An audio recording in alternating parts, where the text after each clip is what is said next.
So I think today's satsang won't be very long, and I won't ask or open up for questions,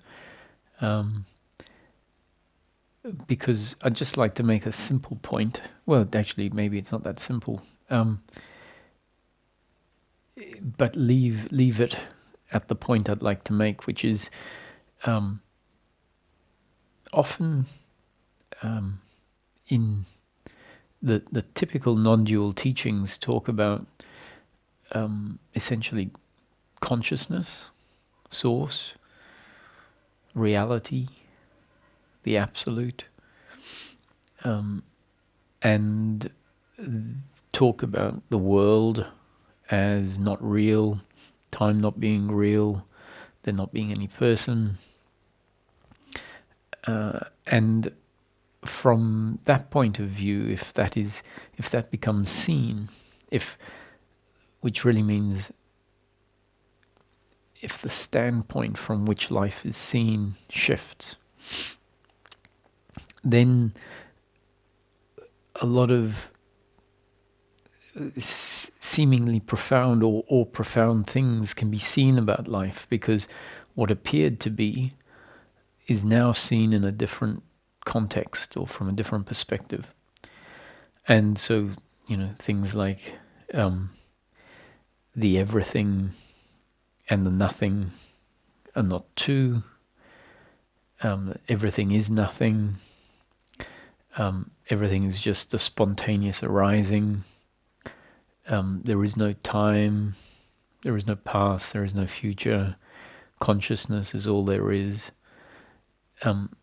These notions become understood from seeing the life experience that has continually been here or is here now. All of that makes sense. Now, Ramesh used to say that taking the bottom up approach, which means starting with daily living and focusing on daily living, that's the bottom up approach, as opposed to the top down approach, which disregards daily living and focuses on what might be described as truth or reality, the absolute consciousness. The benefit of that is that even if some radical, profound shift doesn't happen, there is still the potential for a significant change to happen in one's life, a change that is very beneficial. And so Ramesh would say, even if enlightenment doesn't happen, the understanding of non-doership can go deep enough such that it leads to much less suffering. And I think a lot of people that resonate with the teaching and have been exposed to it for some time really see that the suffering can diminish, and it does get cut off because certain thought patterns no longer make sense on a logical basis. Even with life being seen as essentially real or happening, and that I am the human being, just seeing that we all are functioning according to our design, and we didn't choose our design, means that there can be a cutting off of blame, a cutting off of shoulds and shouldn'ts, and I should have acted this way or that way. And if we see that life is not always going to be what we want, and it makes sense because everyone is doing their thing, and it makes sense that not everyone is going to comply with what we want, and we understand that there are illnesses that will happen, there are accidents that will happen, the weather won't be the way we want it. So that's pretty simple logic that says, when things don't go my way, it makes sense.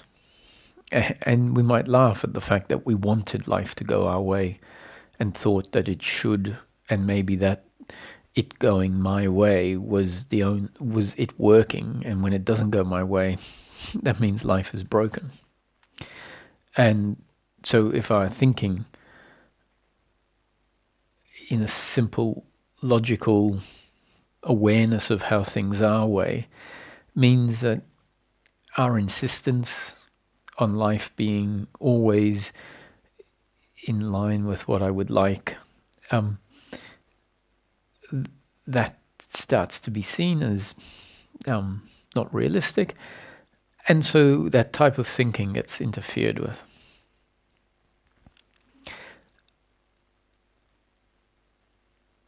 Now, is that enough?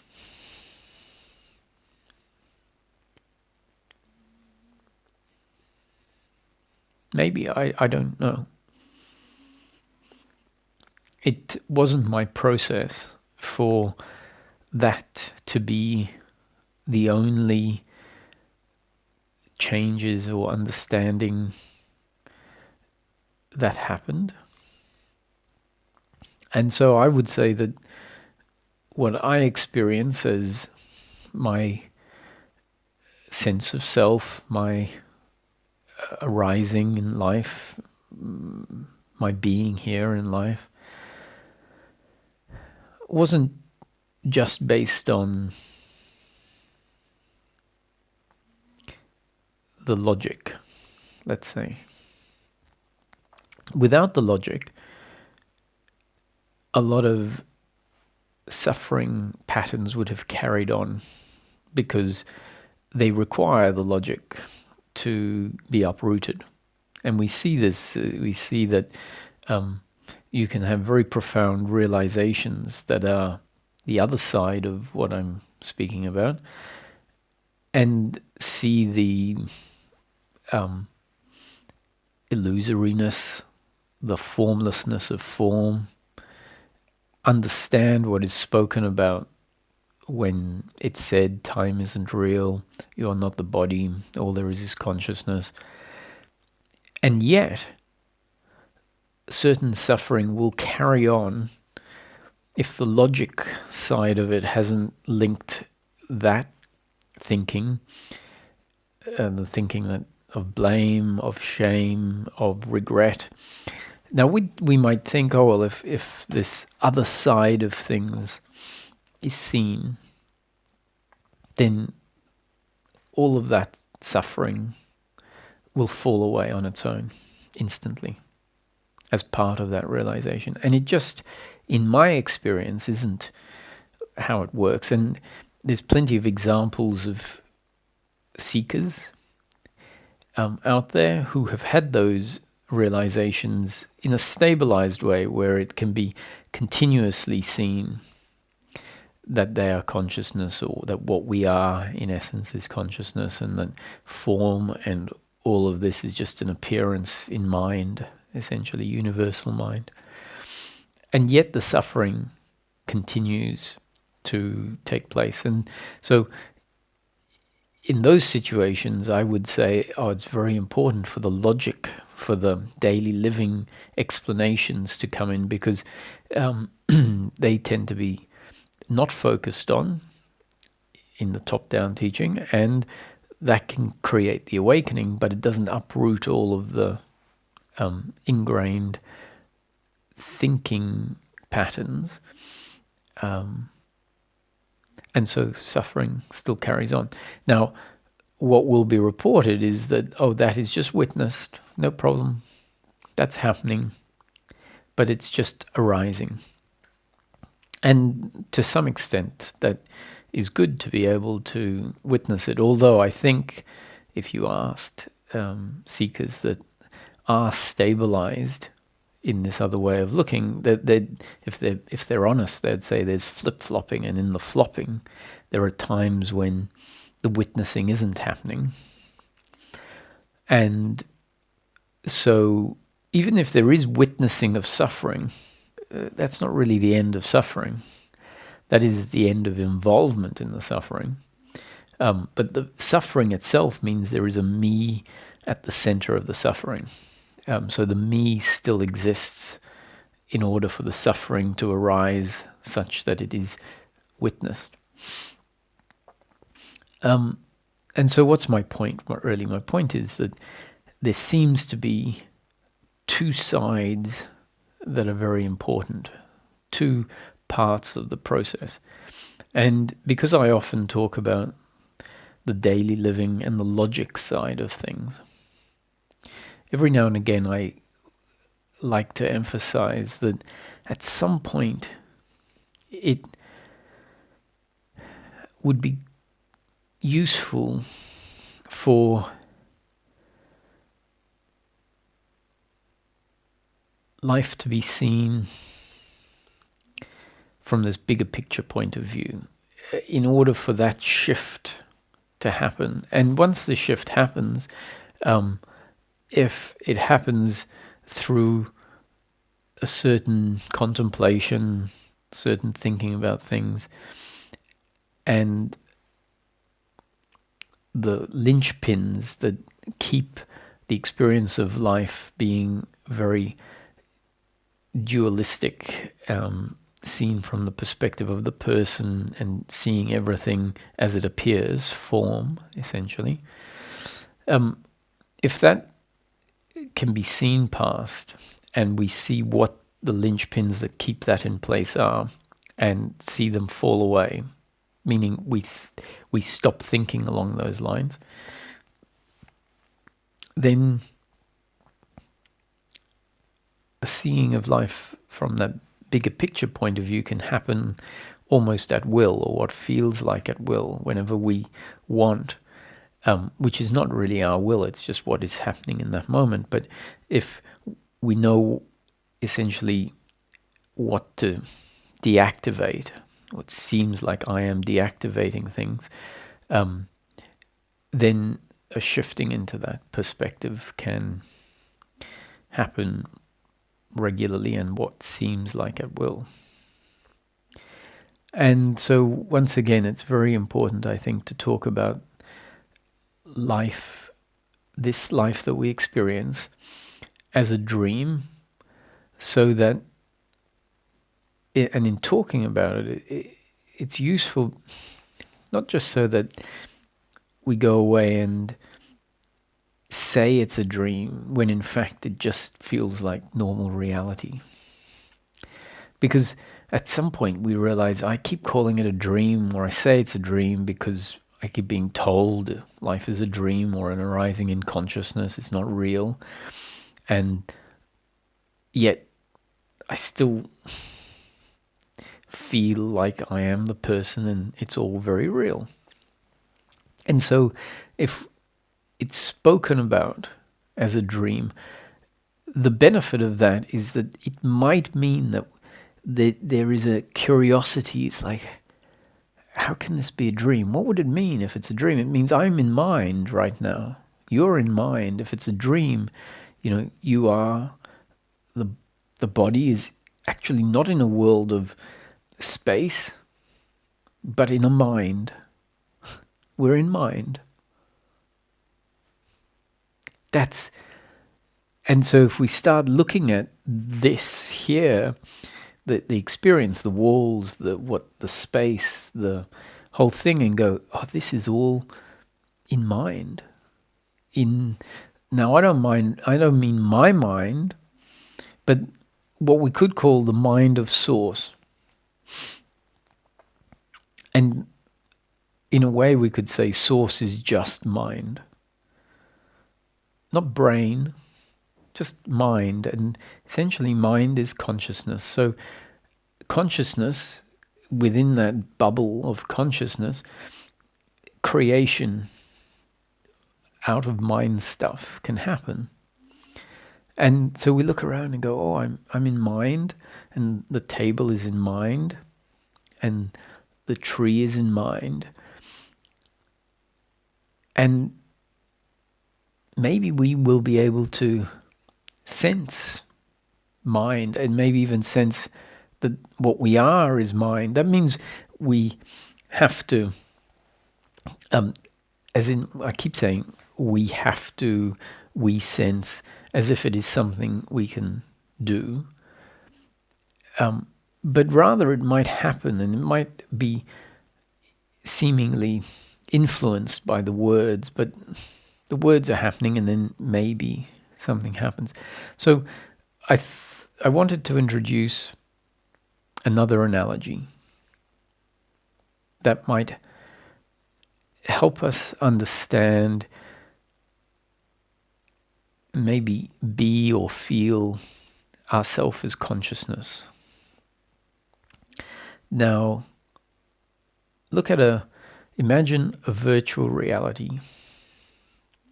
And let's say that technology has developed itself a little bit further than it currently is, and we can go into some arcades or shops or whatever, and have a dream experience.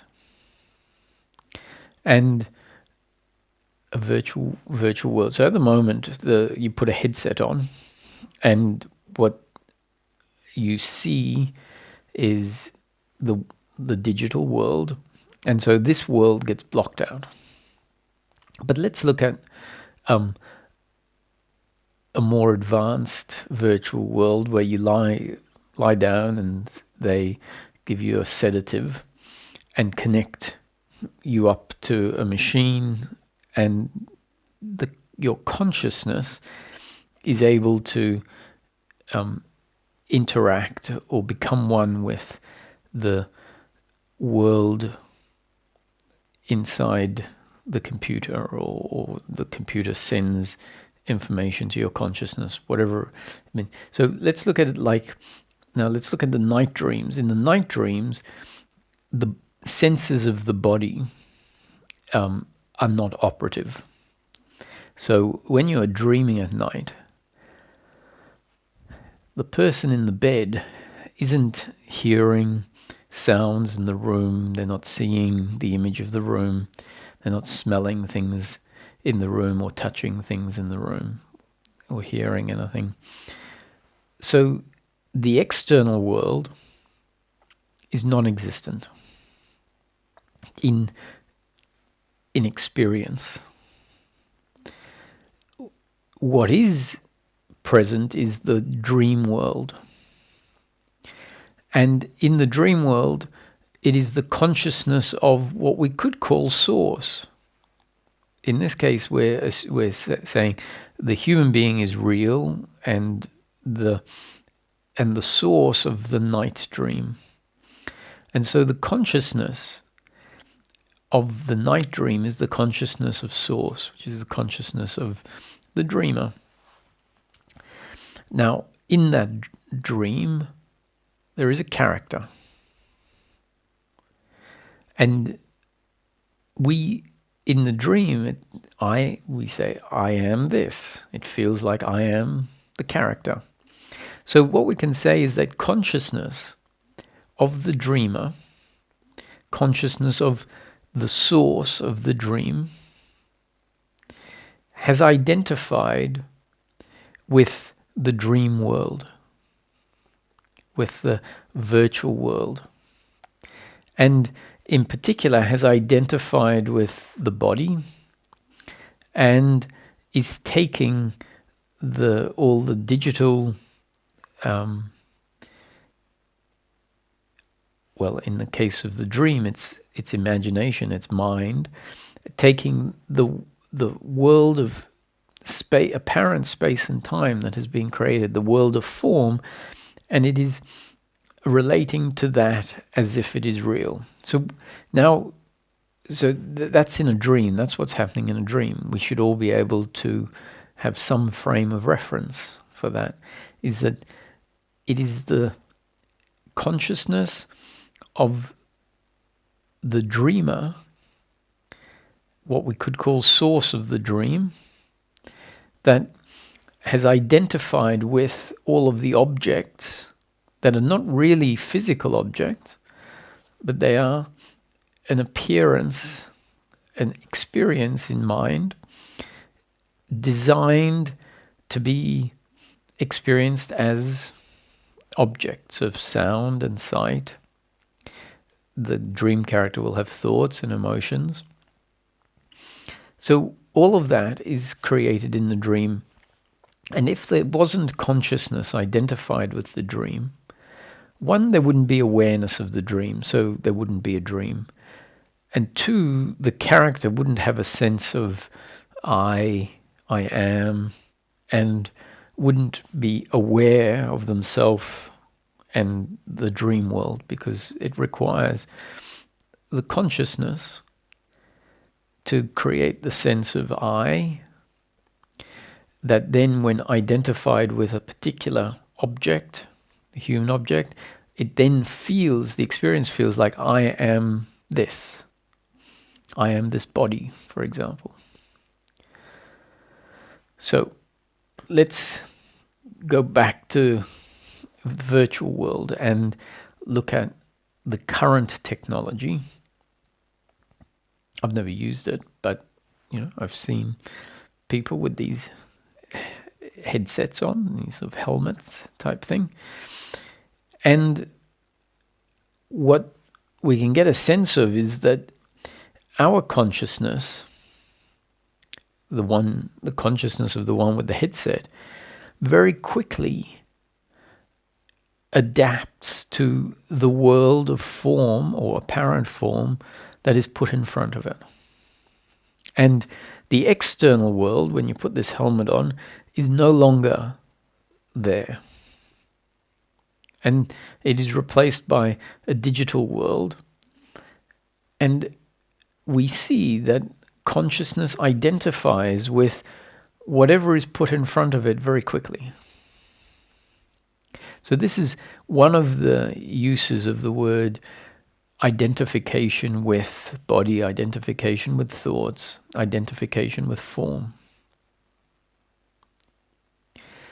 Now, if we, in that virtual world, remember, I am the dreamer or the one outside of the virtual world, we will be able to some extent, in the current technology, be aware of the external world and be aware of, let's say, our body. We might be able to touch ourselves with this helmet on and say, oh yes, I'm still here.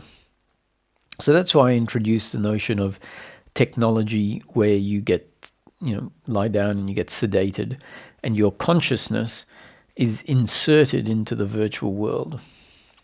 So in that situation, or in a dream at night, if there is awareness inside, oh, I am in a dream or a virtual world, there is no capacity to experience what is outside of the dream or outside of the virtual world. So let's say we are our current, the self, the body that we know so well. So I'll refer to myself, Roger, male, 48. Goes into one of these virtual reality shops and decides to have an experience of being Roger, 25. And let's say Roger, 25, in the virtual world, realizes this is a virtual world because of how it, some shift, let's say, that happens in there. And it is, the virtual world is being seen from maybe sort of quasi outside of the body of Roger, 25. Now, how can that be? It can be because it is the consciousness of Roger, 48 that is real, we could say. The body of Roger, 25 is appearance, it's experience.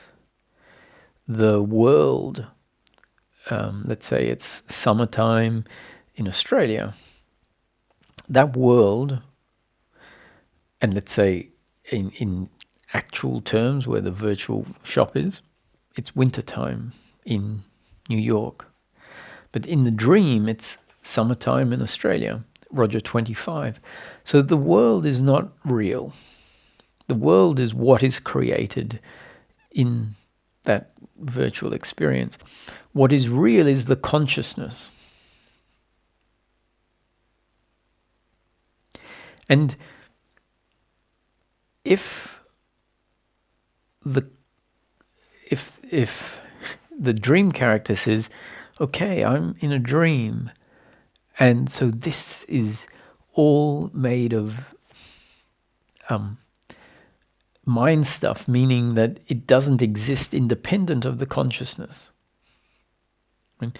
So it's only registered because the consciousness has become one with the data, let's say. And so it is now arising and one with the consciousness.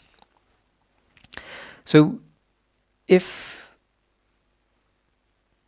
in the night dream or in the virtual world there was a realization, what I am really is the consciousness of Source, the consciousness that is from outside of this world. And we say, okay, so I want to know that. Now, what we can't know, we can't leave the world, the virtual world, or the dream. We can't know the body, the person that is having the virtual experience. We are that. But the dream character, which is what is present in the consciousness, what the consciousness has identified with, might say, oh, I want to know what I really am. And it can't, except it can know what part is in the dream or in the virtual world. That part it can know because that part it is. So it isn't about knowing what is outside the dream. It isn't about knowing what is outside the virtual reality. That is unknowable. So there's no waking up from the dream and the dream ending and becoming aware of the one dreaming or the one having the virtual reality experience. We might think that's what coming to know Source is. That so now look at the similarities, or look at how Advaita describes it as you are God, and wake up and know Source, which we could hear as wake up and know that which is outside of the manifestation, wake up and know that which is the absolute, whereas we're told, this is the relative. This is not the absolute.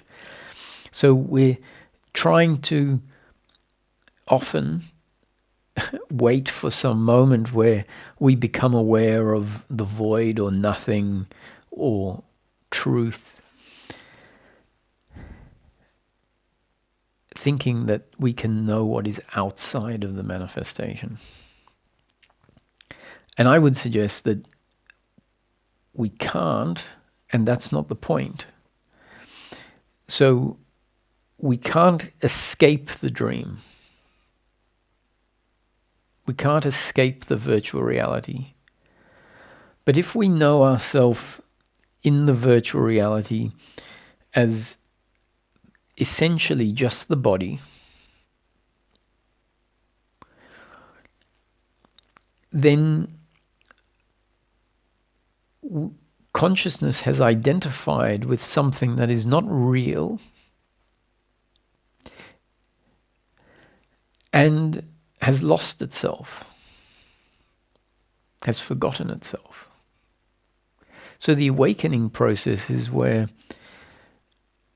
through hearing maybe an explanation like this, there is a looking that happens and a thinking, a contemplating that starts deducting certain things, like say, oh, so even though I am, let's say, the dreamer or the one having the virtual experience, we might deduct, okay, but I can't know that.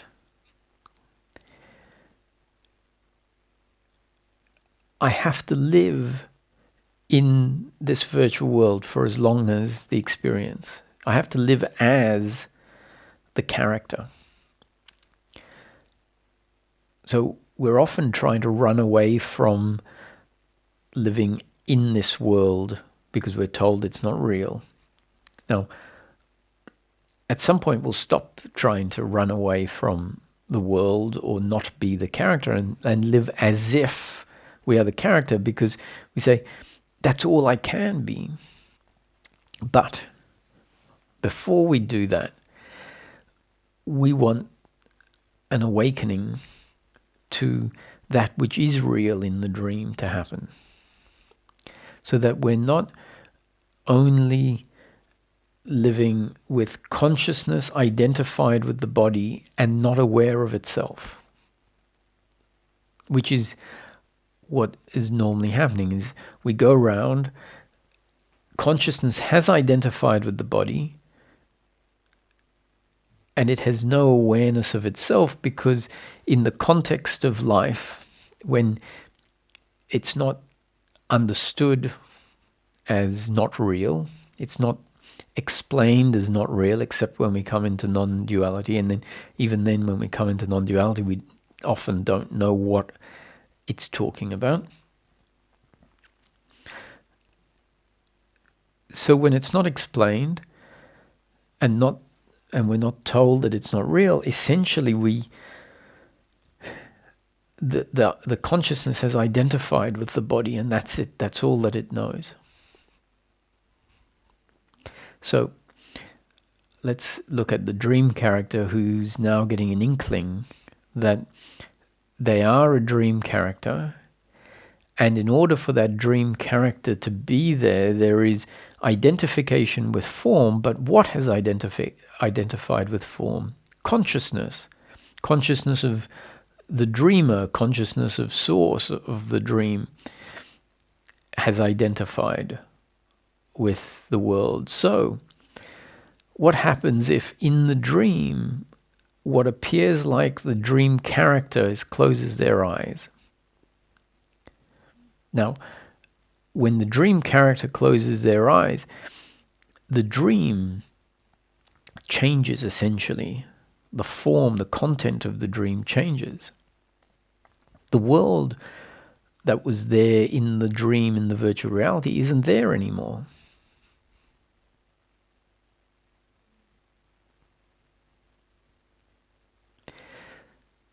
Now, it hasn't vanished because the dream character in the dream has their eyes closed. It's vanished because the dream, which is a dream of apparent causality, so the dream will always happen as if the world is real and as if things happen because of the components in the dream. So if in a particular moment the dream is going to change radically, where there's no world, something in the dream needs to happen that will allow that to be explainable on the basis of apparent causality, which means in the dream character that seems to, as the dream is constructed, be the center, the one aware. So it seems like the body is aware of the world. So if the world is going to disappear, the body needs to shut down the senses. So if the visual part of the world is going to disappear in the dream has to include the dream character body closing their eyes. And then the visual of the dream world disappears. Not because the dream character has closed their eyes and therefore the dream world still exists. Because when the dream content changes from everything to, let's say nothing,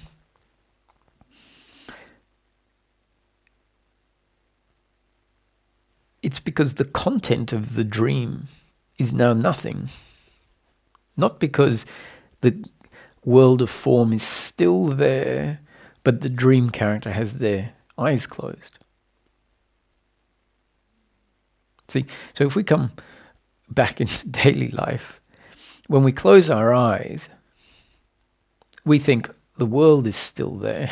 This is very odd because you're looking at me talking about how so if you do it for yourself, and you close your eyes and the world vanishes, automatically we say, oh, the world hasn't vanished, it's just that I've closed my eyes. But maybe this is like a dream. But putting that aside, now we go back into the dream.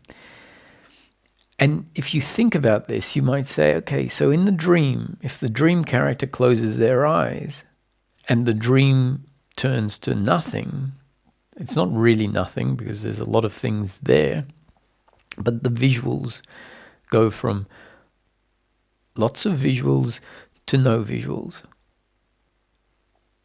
That means the content of the dream is no visual.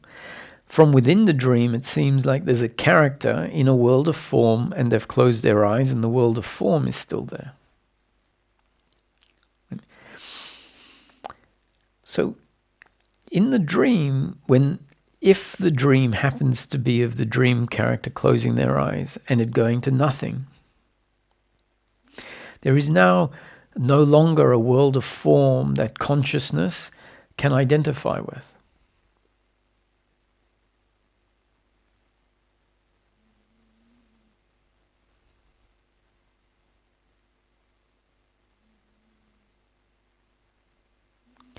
There is no body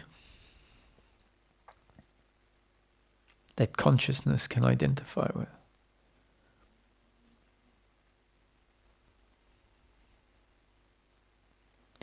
And yet consciousness is still in the dream world or in the dream space.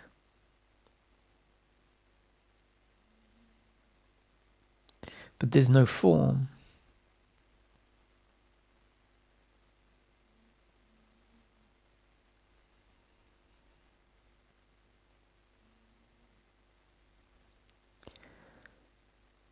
And if this was part of the dream, this information was part of the dream, when the dream character closes their eyes and the world of form essentially disappears, consciousness remains, and it might be in that moment that consciousness might become aware of itself.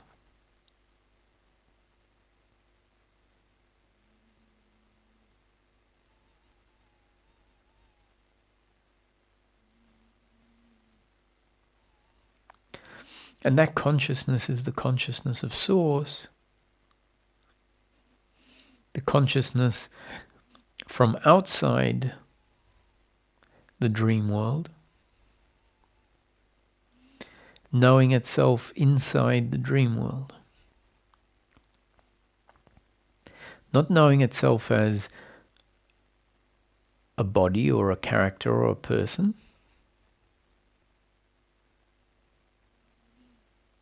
but knowing itself as formless awareness, formless consciousness.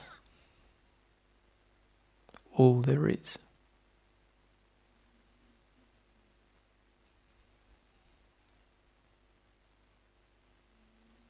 Not thinking about itself as all there is, but being.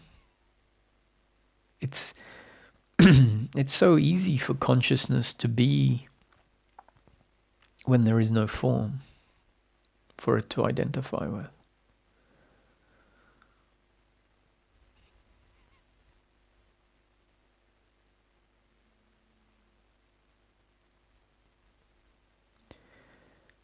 we are consciousness of Source. We are not the body. We are not the thoughts. We are not the emotions. All of that is content. All of that is form. And consciousness will identify with form very easily and lose itself, thinking itself to be form.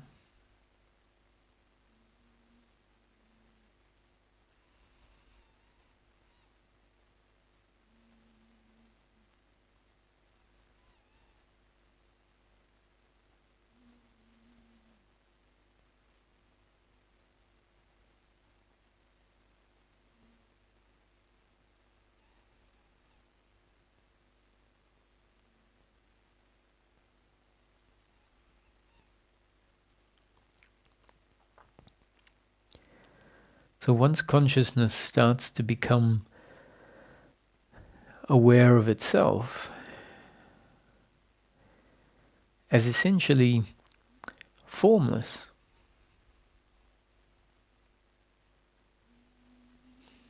then when the dream appears as form again, including the presence of the body and the presence of the world, consciousness that is functioning through the body doesn't need to now struggle and want and need to feel separate from the body. It can for a while.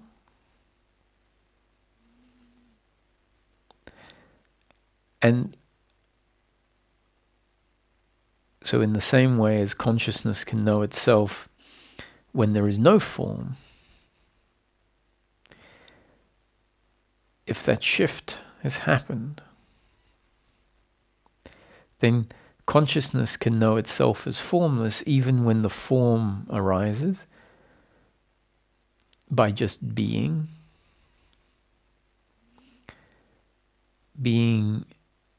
essentially the container in which all of the form arises. And the way that the being takes place or manifests is what is known as witnessing, where there is no witness, because the witness, none of the objects are doing witnessing. There is just consciousness that is witnessing. Not consciousness is doing witnessing, but consciousness is awareness. And awareness is witnessing. Not awareness is doing witnessing, but awareness and witnessing are the same thing. There is just witnessing. Witnessing of everything that is here. In a way where it feels palpably that what I am is the witnessing consciousness, not any of the form. Now, that may need the prompts that I suggested, and for you to think about it and get it.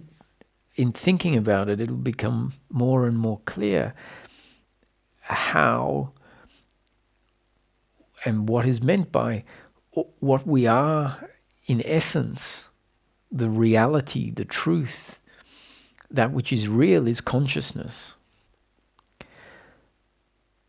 So when we hear something that says all there is consciousness, what it means is that without consciousness of Source, there can't be a dream. And once the dream arises in consciousness, we say that it is made of consciousness because it is dependent on the consciousness.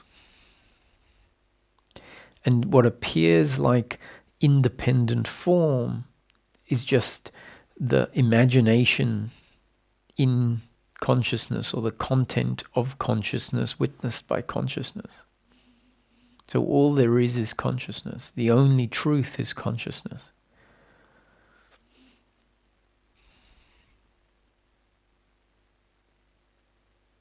And that might then allow us to explore what is referred to as meditation without there needing to be a particular outcome, but it might be an opportunity to experience presence, that which is real, in a way that might not be able to take place when the world of form exists, when the world of form is present.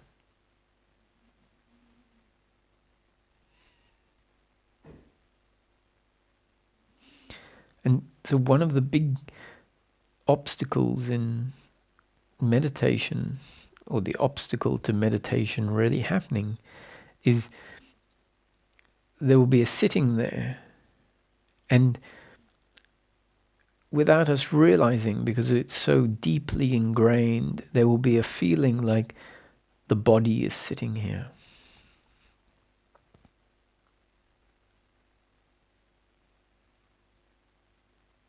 And if we go back and realize it is consciousness of source identified with a world of form that in any moment can disappear. It just has, when what seem like the eyes closing, when that happens, the visual content of the dream,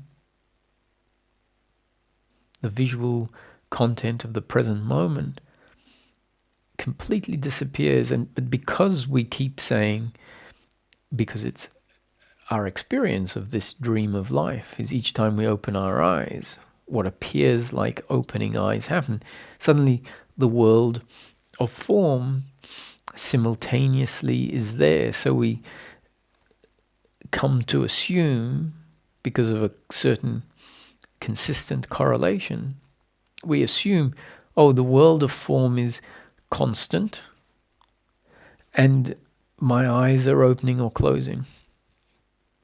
If we realize it is an experience arising in consciousness, it is there 1 minute and gone the next.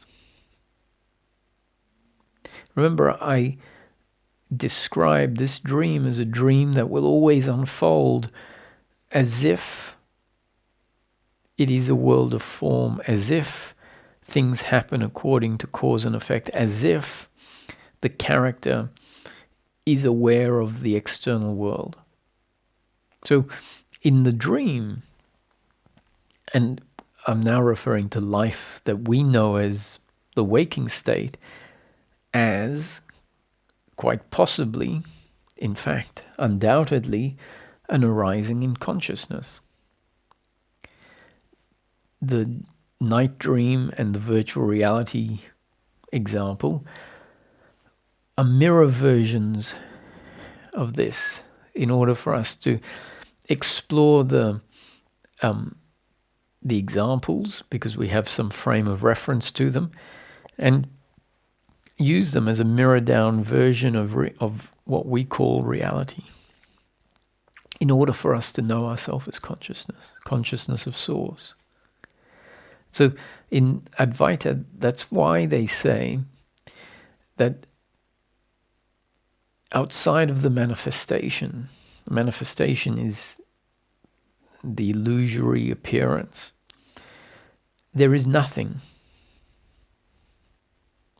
So when we hear that, we say, oh, well, in that case, there is no dreamer.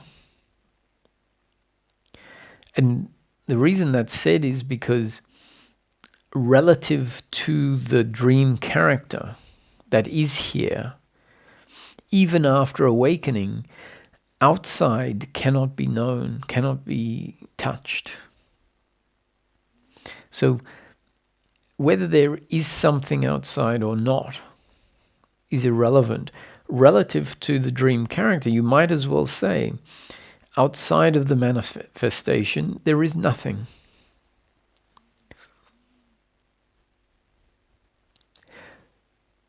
because the dream character can't go there, and so therefore it is like nothing.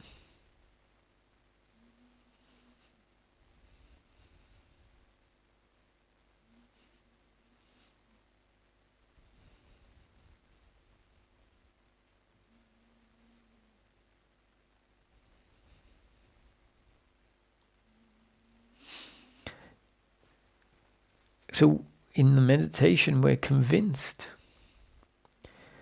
We meditate as if the person is meditating.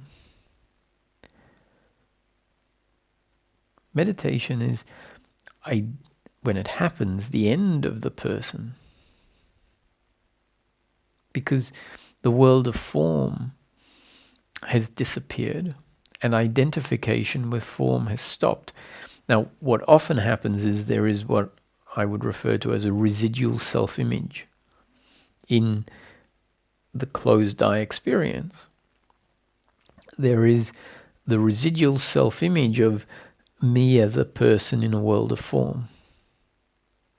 That only stops happening once an appreciation of the fact that the world of form and my essence, or rather that my essence is not of form.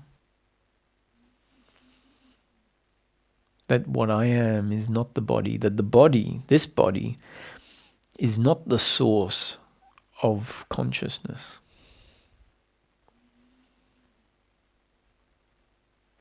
So if we're trying to meditate with the underlying assumption, the dream, the body I know as my body in this dream or manifestation, if I go around saying this is the source of consciousness, it is a complete misunderstanding of who I am.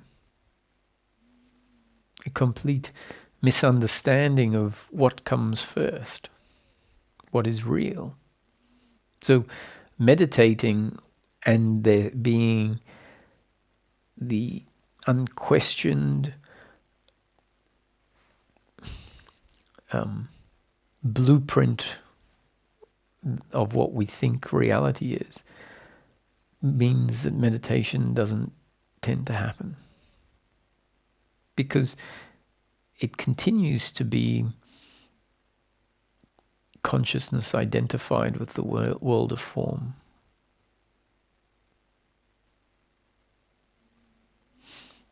If attention comes to the present moment as it is arising, which means with what is really there, and you go, there's no form, bring attention to what you might call the back of the eyelids or the bridge of the nose. Bring attention there as if you were looking with the eyes, and you'll realize there's this vast, empty nothingness. That's the present moment content. And yet, awareness, consciousness is very much there.